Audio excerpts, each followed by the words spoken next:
Sahabat RHK yang dikasihi Yesus Kristus, pembacaan Alkitab hari ini, Kamis 30 Juli 2020, terambil dalam Injil Markus pasal 2 ayat 6 sampai 10a. Injil Markus pasal 2 ayat 6 sampai 10a. Tetapi di situ ada juga duduk beberapa ahli Taurat. Mereka berpikir dalam hatinya, mengapa orang ini berkata begitu? Ia menghujat Allah. Siapa yang dapat mengampuni dosa selain daripada Allah sendiri? Tetapi Yesus segera mengetahui dalam hatinya bahwa mereka berpikir demikian. Lalu ia berkata kepada mereka, mengapa kamu berpikir begitu dalam hatimu?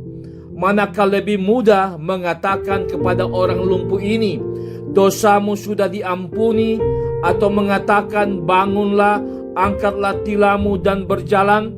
Tetapi supaya kamu tahu bahwa di dunia ini anak manusia berkuasa mengampuni dosa.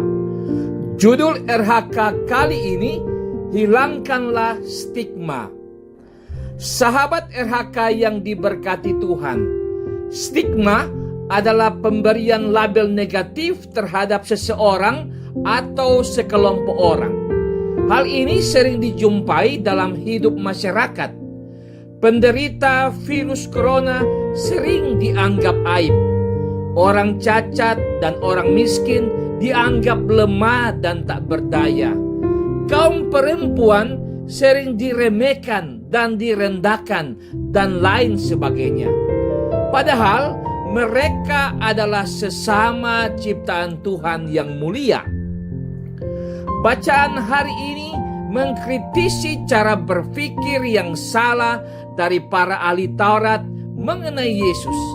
Mereka menganggap apa yang dikatakannya menghujat Allah. Mereka tidak menerima dan mengakui otoritasnya.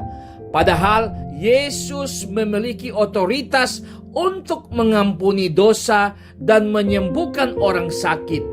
Dialah anak manusia yang diutus Allah untuk menyelamatkan manusia dan dunia ini. Sahabat RHK yang diberkati Tuhan, keluarga adalah tempat yang pertama untuk belajar menghargai dan menerima orang lain sesuai dengan dirinya sendiri.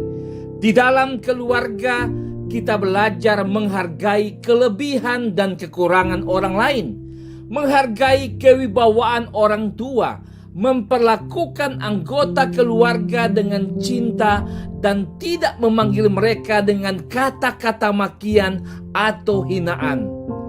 Jika kita terbiasa untuk bersikap sopan dan santun dalam bertutur kata dan bertindak, maka kita tidak akan menyapa orang lain dengan kalimat ejekan, sindiran, atau makian. Gunakanlah kata-kata santun untuk menunjukkan penghargaan kita terhadap martabat orang lain. Tidak ada orang yang ingin sakit, cacat, miskin, dan sebagainya. Dengan demikian, perlakukanlah orang lain sebagai sesama ciptaan yang dikasihi Tuhan. Sekiranya kita mengalami pelabelan negatif, dihina atau dibullying atau perundungan, maka janganlah merasa tertekan, tersingkirkan, atau dilecehkan.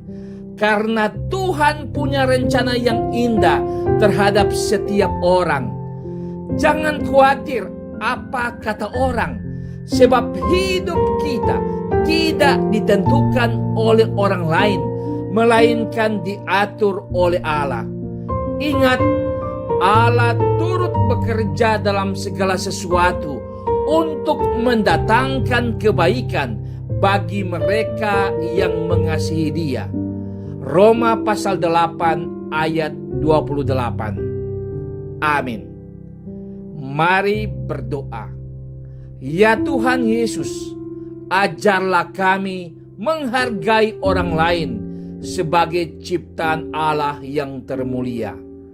Amin.